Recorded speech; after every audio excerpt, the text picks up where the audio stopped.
This feels weird doing this early. This is the first podcast that's been like an early podcast. Are you drinking coffee? No, this is tea. It's just cold and I kind of just need to warm up. So I've got Yeah. a cup of comfort, you know? I'm so burning hot right now.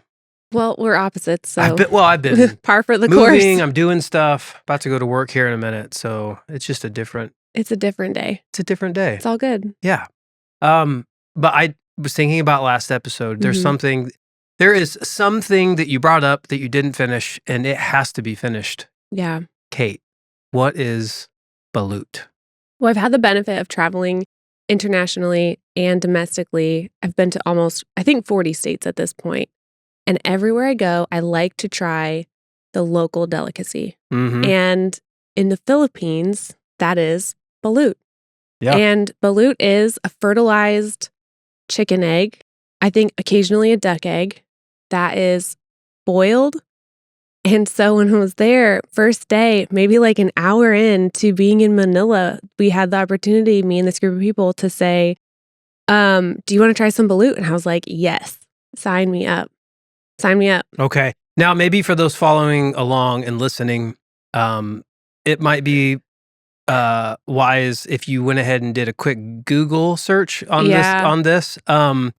Make sure you're not eating anything at the time. Now, she said fertilized egg. I've heard that. That meant nothing to me at first until I realized, well, what's an unfertilized egg? Oh, those are the eggs that we eat. Regular eggs. So what's a fertilized egg? So like people could have heard that and thought nothing of it. A fertilized egg is an actual baby chicken inside.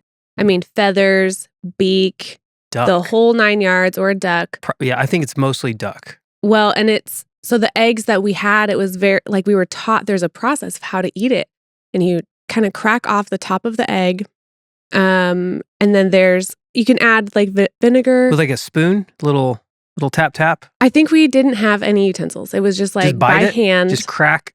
By hand. Crack the lid of a little pop duck the egg? top off. Okay. Then there's juice inside, like maybe a broth. It'd be a best way to describe it.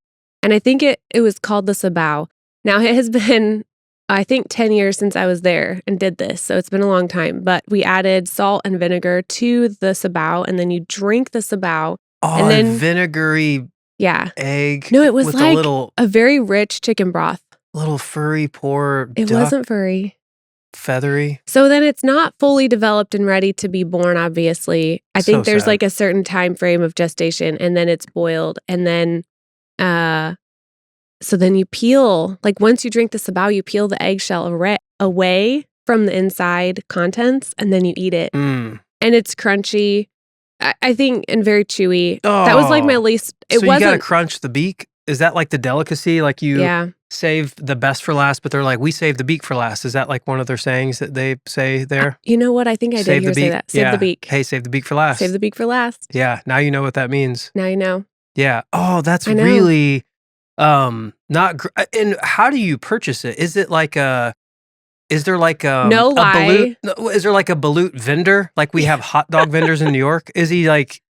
Is it like he wheeled a little cart over with a little umbrella. It is a balut vendor. No, it was a guy in like a tank top and shorts and flip-flops who brought over a cooler, like an igloo cooler, and it wasn't full of hot or it wasn't full of cold stuff. It was full of the hot sabao eggs. Okay, so homeboy, flip-flops, just tank top, chill, wife beater, cooler full of hot eggs, and you're like, give me some vinegar and some salt and let's go. Let's go. Wow. And I did it. I think I actually have video of it. Maybe I can post it on IG. Yeah, I have been fascinated. I used to call it balut because I didn't know what it was. And then I asked a couple of my buddies who are Filipino. They didn't know. They asked their dad, who's from, I believe, Manila. Mm-hmm. He's like, it's balut. Yeah. I think. And he's eating it. He's like, yeah, it's great. And it makes sense too. Like would be really good protein. I think it's just like the eyes and beak. I think the feathers. I couldn't do it. Oh, no, I couldn't do any of that. I mean, you only live once. I figure out. And the Google search it's intense. Like if you just like image search, it's not what you think. You're like, it couldn't be that bad. It's not for the faint of heart. You look at it, it's pretty bad. But I love chicken. Probably my favorite protein. I mean, steak's delicious, but man, chicken is cheap. It's versatile. It's tender. Yeah. You cook it right. I love eggs. This is kind of in between. It's so weird. It's like, you know. And you know what? As far as the chicken or the egg, it's right.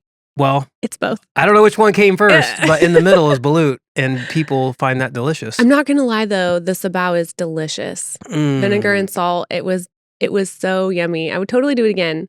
Yeah. It's not the weirdest thing I've eaten. I've eaten lots of weird stuff over the years when I've traveled, but it's up there.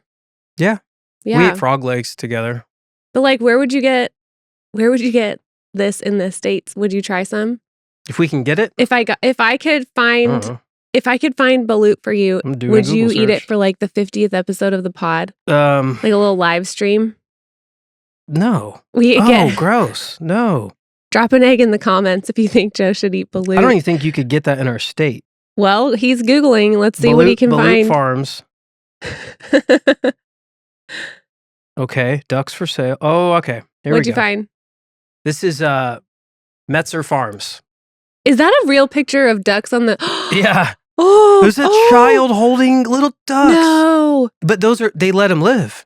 Those are the ones that lived. Oh, you can buy any form of, look at those sad little guys. They're the ones that made it. They're really cute. So wait, they sell beautiful little baby ducks and balut ducks? Mm-hmm. Yeah. Wow. Oh, okay. Eggs. Yeah. Okay. Purchase salted duck. Okay. Hatchling. Or pre-hatchling? Yeah. Okay. I think we can order this. Will you eat it? Melody, would you eat it if I ate it? Yes. On the podcast? Why? I don't like how you said that so fast. You were so committed to that. You need to consider what you're saying right now. No, I've been thinking about it this whole time. Okay, here we go. You only live once. Pee-wee balut, small balut, everything's sold out. Wait, so this is popular. What? There's people that are buying balut in bulk. And I'm sorry, look, does that have ratings? There's reviews. There's reviews. Okay, wait. Yeah, well packaged, very tasty. Someone else, the balut exceeded my expectations. Like, okay, well, sure. It was my first time trying them, and they were fresh. How would you know if it's fresh? Yeah. Like, if you've never had one, how would you know what a 2-day or a week old balut fertilized beak would taste like? And it was absolutely amazing. I will, in all caps, order again. 10 out of 10. Wow. Okay, last one I'll read. I just received my balut today. What an exciting day. You know what I mean? Like, there's nothing better than looking towards, like, no, it says getting that. a package, and you are just so thrilled. It says exciting day. Mm-hmm. Yeah. Amazing. No. I'm saying I just received my balut today. Oh, I thought you read, I just received it. What an exciting day. No, I'm saying, like, it's always exciting when you're like, the thing you've ordered is on its way. But imagine, like, tracking some beaks. You know what I mean? Like, I just think that's funny. Package was great. That's crucial for eggs. All eggs are still in good shape. Love their packaging. Super into the balut packaging. The balut is fresh and delicious. Perfect size. But they didn't say, is it a peewee, a small, or a large? What's a large? Like an ostrich egg, if I had to guess. Dude, that's a Mac Daddy balut like egg. A swan. Like a swan egg. That's like what you would see like at a feast. Now I know where to order my next balut when I have the craving. Oh, imagine a midnight craving of just feathers and sabao, or is that what it's called? Yeah, I think. Yeah. I'm probably not saying it right. Mm-mm. Oh, a craving. A craving? Oh. Yep. I can tell you very honestly, ever since eating it that one time, I've never craved it. Really? Never. I mean, if it was something I grew up eating all the time, perhaps I'd crave it, but no. Well, I'll think about doing it. I don't know if I can commit on air. All and right, Melody, you need to, okay. Hey, when someone asks you like a dare, I know you're only like a young teenager. Think twice before someone's like, because you haven't Googled. Actually, I mean, don't be backyarding balut. Go ahead and do a Google search for over here. How do you spell it? BALUT. But could you imagine if like a bunch of teens were like, we could do that for ourselves, a little DIY backyard balut. As far as I can see, Metzer Farms, when they're in stock, this is like, like I can go get the latest iPhone right now. You can't get that's so weird. 12 pack of Beaks. Like, you know what I mean? Like they're sold out. There's a waiting list for these. Can't find it. Yeah, there's a waiting list for these things. How weird. So you got it pulled up. What do you think? I thought it was going to be like pink and gooey, but this is just like a straight up bird. Ew. I don't want to talk about this Okay, anymore. change the subject. It's we got to No, move it is on. a straight up bird. Okay, so Kate, I have really enjoyed our podcast because we get to do it together, which is why we started. Yeah. Me and you and Melody. Melody, you and I. What's the correct? I was homeschooled. I don't know. Don't ask me. I don't think it. You should know more. I'm public school. That's why I don't know. That's how to put it together. But I think this has just been really good for our marriage because we do this anyway, but we don't always do it uninterrupted for like 45 minutes, you know? I mean, we do, but it's like every week, 45 minutes we get to sit down, and I have people time to time ask me any tips on like relationship stuff. So there's the real basic ones, quality time, honest communication. There's like a lot of like tips and tricks that we've learned through the years. We're still learning stuff all the time. By the way, we do not have this figured out. Maybe never will. No, it's just a daily thing. Yeah, but we learn things. But if I had to give one single piece of advice of what makes the happiest marriage, happiest couple, what is the strongest, healthiest thing you could do for your marriage? From my personal experience, this isn't universal. This is, if you're asking me, separate beds. The greatest unexpected blessing that has ever happened to us. High five there, separate beds. And I'm not talking I Love Lucy style to where it's like way across the room. And I'm not talking about separate bedrooms, although #goals. See what happens. Feel it out. This has been a 15-year joke of separate bedrooms. We started with the queen bed. Way too tight. Wow, that's really close. Too close. Then we bumped up to the king, and when you first get into the king, you're like, this is great. Problem is, it's like so much room for activity. Bodies roll, bodies move. You could still, what would you always yell at me for doing when we had the king bed? You floofed the sheets too much. That's not a real floof. It's a floof is the word that fluff describes, is the word. I don't think floof. Like, I don't know, fluffing the sheets is something, I don't know. Yeah. Anyway, he would, if I got in, I'm an early to bed girl. I am not a night owl. And I'd get in and I'd be all toasty warm in my cozy sheets. And then all of a sudden, Mr. Night Owl would roll in and he would just like, you would just like kite sail that sheet way up into the ceiling and let all of my cozy warmness just escape out of it and shock me with cold air. And like, this would be a nightly occurrence. Yeah. And it drove just felt me nuts. right to like, fold back the sheets. And I'm a big guy. I want to like, I'm coming in. It's not like cave diving. I'm not going to crawl into the. Hence the cup of tea. Like I run cold anyway. So it was just too much. Yeah. And you would move a lot. So here's the thing about California King. Yeah. It doesn't matter no matter how much space is between the individuals. So you're still sharing blankets. Yeah. Like we sat down, we fist bump. You're like, that's your space. This is mine. Right. Yeah. Good. In the middle of the night, it doesn't matter. They could be all the way on the other side. If they move, it pulls on your sheet. Yeah. Or you roll, and now the closer you get to me, you have now taken it from a cow king to a standard king, still rolling in your sleep. Now we're in a queen. Now we're in a full. Yeah. You put me in a twin bed from my childhood multiple times. I might have actually had a full bed as a child. You made me sleep like bunk bed style for so long, but you didn't do it intentionally. It wasn't like, we didn't go to bed that way. No, it's just like probably just a mover. Yes. I'm just a mover. Yeah. And many things occur. Bitterness. You floof my sheets. We would wake up mad at each other already. Your cold feet touched me. You rolled this way and you pulled the sheets off me and I couldn't get them back because you're like yanking on the other person to try to get it back. So it creates a lot of tension. It also creates, which leads to a lot of conflict, drowsiness and sleepiness because you're getting a rough night's rest, which makes your whole day more challenging, which decreases all of the other positive things in a relationship. And you add on such as communication, parenting, joy. sleeplessness related to parenting. Yes. On top of sleeplessness from sleeping in a bed with somebody else who keeps you up at night. So the change. Yeah. Unexpected. Didn't Very have unexpected a plan. And so cool. And anyone can do this. We had somebody donate. We didn't even go buy. We're like, we're fine with this king bed. Well, we just traded beds with a family member. Yeah. And they were like, we don't need this anymore. Yeah. And it was a sleep number. Is that? I don't know what it is. It's like a split king. Yeah. And it's also like a hospital bed. So the feet go up and the head goes up, and then you can change the... Got to get yourself a hospital bed. You can change like the firmness of the mattress. Would you like a really firm mattress? I do. I like to be cozy. Yeah, bad lower back. I like to sink in, and I'm just like sunk into the cushiness of it. We're like the daddy bear and the mama bear. Yeah. So Goldilocks. I think this is the greatest thing you can do for your marriage, because when you walk in, same bedroom, right? Same king like headboard. I think the real estate is about like a king, maybe a touch wider, but they're two individual, would you call those twin beds? I think they're like a full.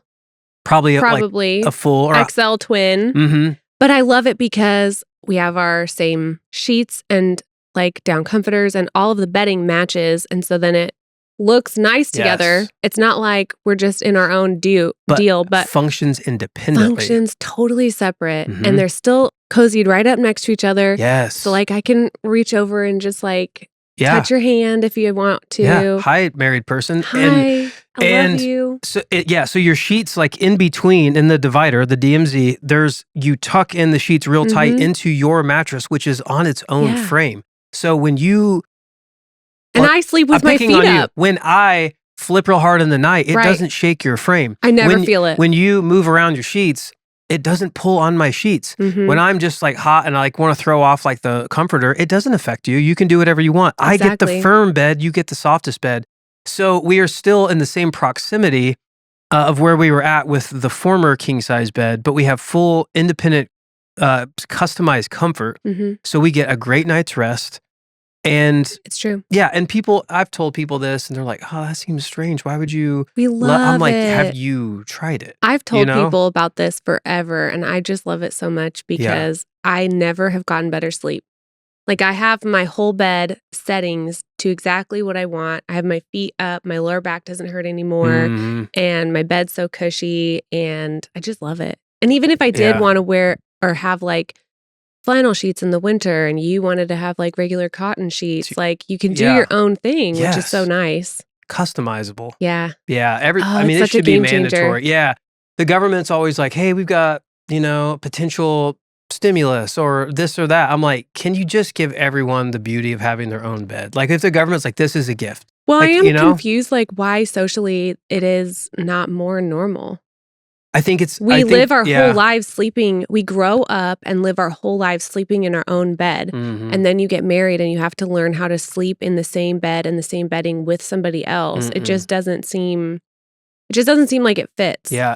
And then when you throw in, like we have through our whole marriage had very opposite schedules. And at one time, so opposite that just for the benefit of our rest, like I slept in the guest room quite a lot on nights that I worked super late or had to get up super early because that bed was so squishy.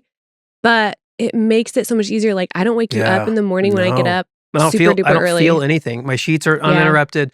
The frame of the bed, you can get up in the middle of the night and it never wakes me up. It is just, So, someone should try it. They are the negative is I believe they are a little expensive. We were blessed with it. We didn't buy it, but I've done, a little research. They're not cheap. So you are going to have, but they're not, and it's like not funny, but it's just like, dude, do yourself a favor. I already have a plan for the next one. You spend half of your life asleep. Yeah. Pay for a good bed, pay for good sleep.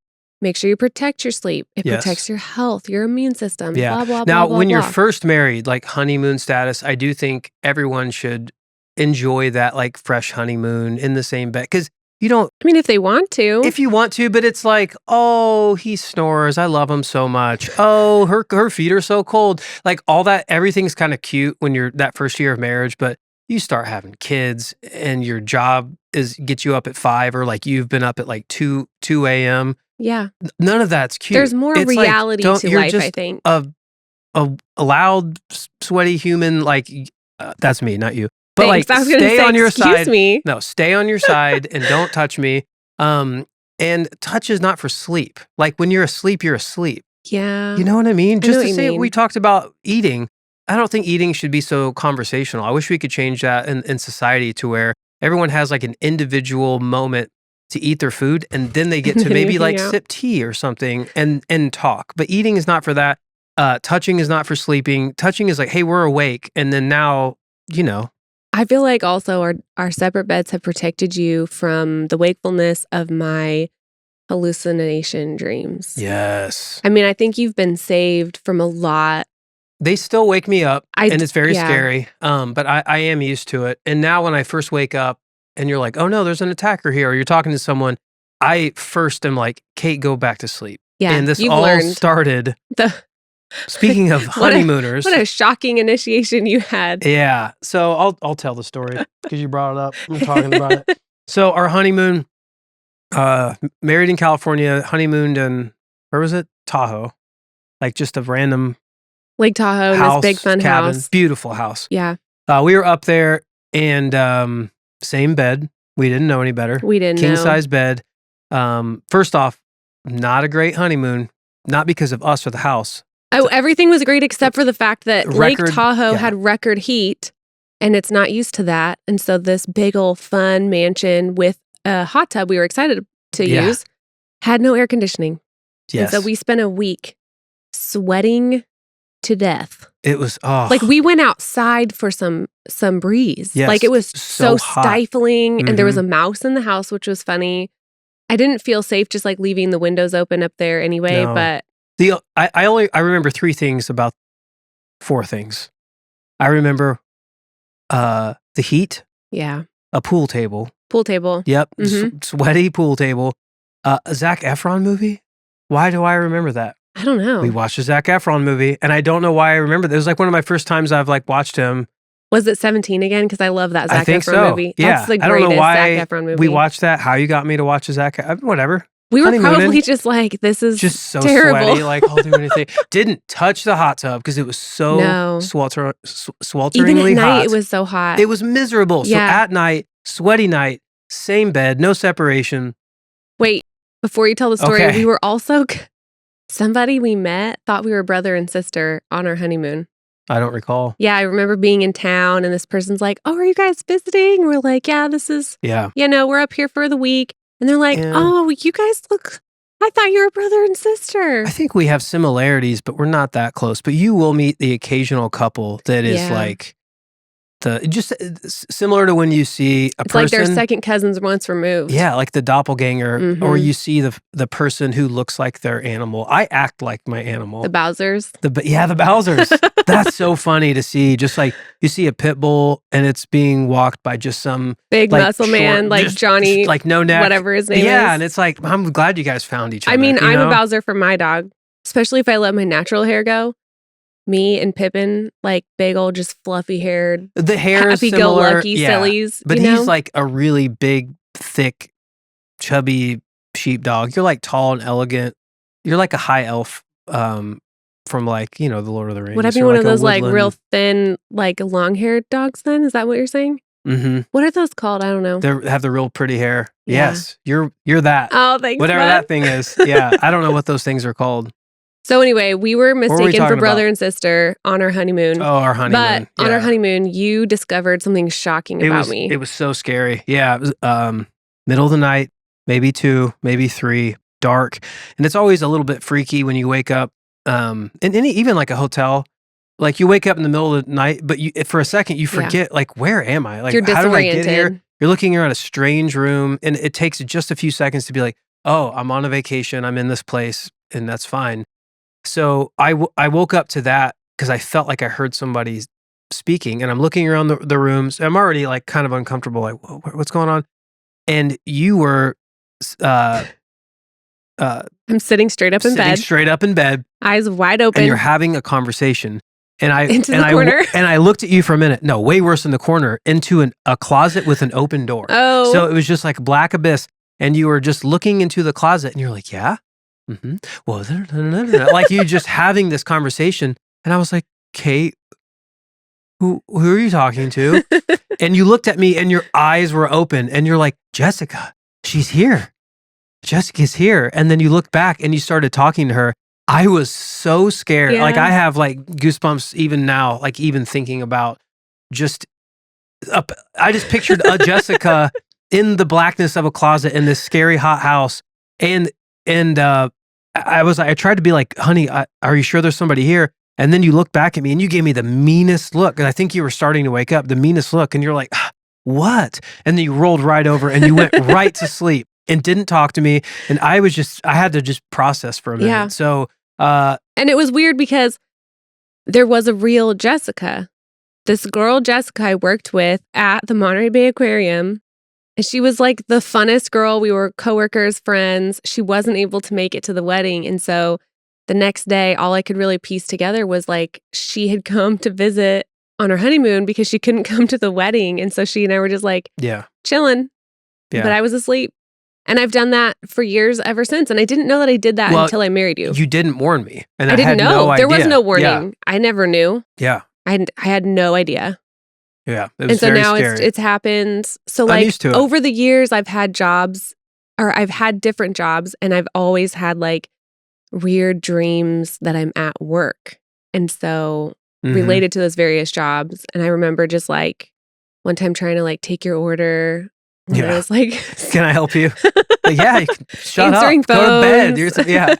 They're just talking to me. You're like, I don't need customer service. I need you to go to sleep. Yeah. Yeah. At least you don't get, as far as that, you have not like walking around, gotten out of bed. That's dangerous, but that's also really scary. I mean, I kind of did a little bit last night. Don't say that. I got a little delirious do that to me. That will after waking up from a weird dream, and I had a migraine, and it was scary. Oh, yeah. Yeah. That wasn't in the middle of the night, but that was very weird. I woke up out of my sleep. That was weird, and it never happened before. Mm-hmm. But yeah, hopefully it'll not happen again. Oh. So random. Yeah. It's all right. So is there anything that you wanted to get to? Well, okay. So I did have like a small grievance. When we first started the pod, you told me that I was using Goodwill wrong. Goodwill. Or thrift stores. Yeah. Right? And a couple of weeks ago, I discovered that you are using Amazon wrong. I don't, what? You, no. I can't, bring it. Tell me how. So we get notifications, right, on our Amazon account, because we share the same one, that we get deliveries to the house and, it's your order has arrived. And so I saw this order, and years ago, we had gotten so many random unordered deliveries from Amazon that I had called Amazon and tried to return these things. And they were like, oh, no, it's okay. I'm so sorry. You were delivered a 500 count box of coffee cups. You can keep them. Oh, I'm so sorry. Amazon said, we delivered a brand new kitchen sink to you. You can keep it with our apologies. Like random stuff like that happened over and over again.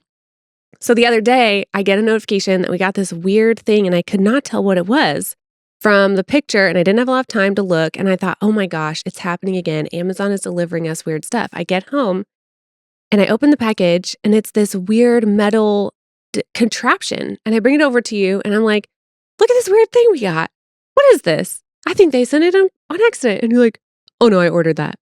Well, what is it? Oh, it's a paint stir stick for the drill. Okay. And so my immediate response was, but we already have one of these in the painting tub in the garage. And you're like, no. I'm not going to go look out there. No. Nobody has time for that. I'm not looking through the garage to find that. I just ordered another one. So I think, sir, you have accused me of using thrift stores wrong, of buying stuff that just kind of sits around. And you did it just 2 weeks ago when there was a perfectly good stir stick in the garage. I'd love to defend myself. Life is life from the day we were born till the day we die. It's a balance between time and money. And when you are young, you have no money, you have a lot of time. You hit a certain place in your life to where time becomes more and more and more valuable. So you begin to assess whatever you need around time and money. So when I thought about a drill attachment that stirs paint, I think we have one somewhere. Then I began to think of all of the storage that we have in the garage and all of the different bins and the baskets, and just it's a lot. So I'm like, that could be a lot of time, and maybe I won't find it. How much is it? If the answer is $50, then I'm going to go dig. If the answer is $8.67, it is easier for me to go click and just have one. And now I know that I have it for when I need it. And that was more valuable just in the moment. Okay. And I'm like, if we have two, would that not last forever? Did what I purchased Would one not last forever? If you can find it, can't find it. I know exactly where it is, and you didn't even ask me. I'll buy a third. I'm not afraid. So that's a fair grievance, but that has nothing to do with me using Amazon incorrectly. That is more of a grievance of like, hey, you were lazy and fiscally irresponsible. Well, yeah, but it just sounds more fun to be like, hey, tit for tat there, fella. All right. And you know what? What's that? You have a large hair. It's stuck in your yours. hand. I have the hairiest family. All the dogs have just hair everywhere. 3 women in the house. You shed worse than the dogs. Hair is everywhere. We've already talked about the vacuum. I know. And yes. And when I have to go to work in a little bit. Just hair everywhere. I'm just pulling it, and it'll get just infinite. It does. It weaves into the texture of clothing. It's everything. It gets in the car. Well, I'm just trying to help you out. That's all right. I have a question for you. Okay. It's a relationship question. Our being married rules, by the way. This is like a good relationship episode. It is. Yeah, okay. Being married rules. And I will be with you forever. Like I'm all in. When I said I do, for better or worse, I meant it. Life's hard. You got it tattooed? I did. I got a tattoo. And the guy tried to tell me not to do it. He said that's bad, He said it was like bad luck, that if you did it, you were kind of guaranteed to get a divorce or something. I don't believe in stuff like that. So I make my own destiny, tattoo man. You can't tell me what I can and can't do. It's my decision. So when it's forever. It is permanent. So this is a hypothetical question in the most hypothetical terms, because it's something to like, hey, this is not going to happen, but what if? Okay. And I want you to take this seriously. If, God forbid, we ever divorced and we were split. Okay. We have our kids. Right. Okay. Do you think, and I really don't laugh at this. Think it through. Do you think that it would be possible for me to Mrs. Doubtfire you and the children? Yes or no, and give me a reason why. You could take time to consider. I've thought about this. You could never, ever Mrs. Doubtfire us, because you could never change your ways as a cleaner or a cook. I would know you from, like, it would be like going undercover boss on your family, except I know you too well. You could never fake it. The magic of Mrs. Doubtfire is that Robin Williams' character, I don't remember his regular name, was such a layabout, kind of like slob, didn't help around the family. Like he and his wife get a divorce because he's so irresponsible, unhelpful, and unreliable. You could never fool me, because his transformation was so great and different that his wife was like fooled because Mrs. Doubtfire was the complete and total opposite, right? You are so reliable and consistent and particular. Like, you could never Mrs. Doubtfire us, because I already know you. And like you could never not cook with like out the paper towel the way you do, as we've discussed. Now, okay. Now but you're also too reliable. So I'll speak to that. And then I have a really important question. Okay. I want to speak to that.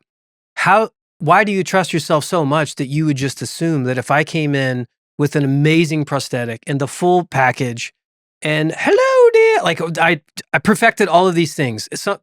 Somehow I just perfect all these things.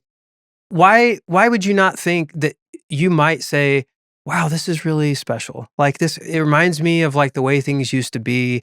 It's, clearly that's not my husband, but like, it's so sweet that this lady, like, does all these things that it's kind of meant to be. It reminds me of that. So, and then I have a question. So go ahead. I think that, again, it goes back to the fact that Robin Williams' character didn't do anything helpful or on time or well, that when Mrs. Doubtfire came into their home and made order out of chaos, like that was the gift. And that was the mom's finally ability to like take a deep breath and trust that things are taken care of, because now she's working and providing for the family. Like, if you and I in our relationship now you being as reliable and responsible as you are and like such a good cook and doing all those things, like if it got to the point where we were really divorcing, I probably wouldn't want to be reminded of you, right? You'd fire me as a nanny? I mean, because of my paper towel usage? What if I was really good and everything else? Reliable, made good food. I'd have to mix up the food. But like, why would I want a nanny who would remind me of my ex-husband? You wouldn't hire her because of that. It would be because of the quality of care of the children and taking like around the house. It would just be those like, oh, that's strange. That's very similar. But I've got to get my question in. Okay. I'm curious, maybe a little offended. Not only was it not the first thing that you said, you haven't even brought it up. It's based upon my actions and personality and nothing to do with like me dressing as a woman. Like I just assumed you'd be like, oh, I could totally tell that it's you. Well, I would. Do you think I could be Here's the thing, like a female like nanny that easily? You'd Especially be like so pretty. I would be pretty. Oh gosh. But like, did you see what they did to Colin Farrell in The Penguin? Yeah. It's amazing prosthetic work. I trust amazing actor. that if there was skilled enough prosthetics application, I would not recognize you. Top notch. Yeah. Okay. I think your voice would be the hardest thing to fake. I think they could really transform you into anything. And you could have your little Barbara Streisand moment. Like the little montage Robin Williams does. Yeah. I love it. Yeah. That's my favorite part of the movie. I could never do it, but he did it for his kids. He loved his kids so much. I would probably do anything for my kids. But that's the thing that was so cool about that movie is that his character's arc was to become consistent, reliable, responsible, and somebody that his kids really could trust. Even though his marriage didn't like fully get healed, like he was welcomed back into the home as his real self as the dad. Yeah. Getting all sappy. Yeah. Do you think what a beautiful story. I could Robin Williams you? No. Mrs. Doubtfire you? No. How? Because I'd have to be an old lady too. I could be a really convincing old lady. I am third. I'm three-fourths of the way there. The gender, like you were like Alfred. You're like the butler, like Mr. Smith. Yeah, your balut is prepared just the way you like it. You know, extra sabal and vinegar. Like it's. Like, I think I'd be like, that's. Come on, you're no Alfred. But I could be an old lady really good. Yeah, I could be a really good old lady. Nanny. Yeah.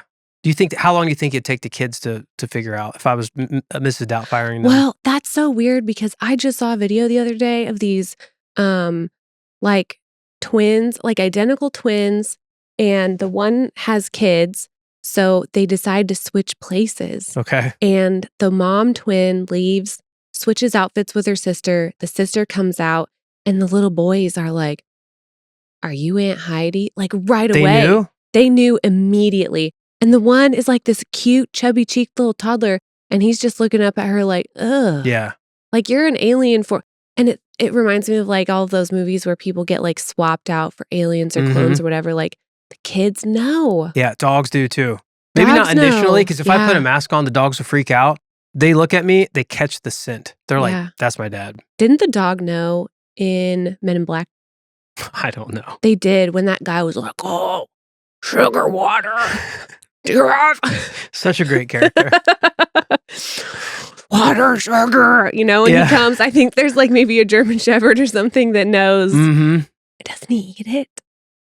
No, we cannot going to talk about that. We've already talked about eating fertilized ducks. So when I was in New York one time, I got to go to New York for my 14th birthday, and I got to see Will Smith because they were promoting the Men in Black movie, and I saw him at the Today Show doing the summer concert series. Oh, that's pretty cool. And he did the whole Men in Black. He did that whole song and bit. That was really fun. Great. Cool story, bro. Cool story, bro. Big gulps, huh? But we've seen aliens. What does that mean? Well, the movie? No. We should maybe tell the people next time about the time you and I saw a UFO. I have not really talked to anybody about that. I don't know that we It was on my birthday. I don't know. Well, we didn't see aliens. We saw something to this day has no explanation. We saw, both of us we at saw the same the time. truest form of an unexplained Yes, that's a way better flying object. And it's just so much more fun to say. Yeah. Fun times. Military, we saw aliens on my birthday. It doesn't make sense, but maybe that's just our story that we just teased on the podcast. Or maybe that's like I mean, let's be real. 100th episode, maybe it was I would like tell a weird... Totally, probably somebody's fancy drone. No. What are you talking what about? We saw? Yeah. That was not someone's fancy. Maybe someone as in the government. Government, not someone, not like, you know, like Uncle Bob out there just like working on his latest. Not like, no. Cousin Leroy out in the fields, but yeah. Well, we're gonna close with that because I have to get to work. So people, try Balut. If you're married, get yourself a second bed, separate beds, and you'll have the greatest relationship ever. I'm satisfied. Yep. And I'll never miss Doubtfire you. Okay, thanks.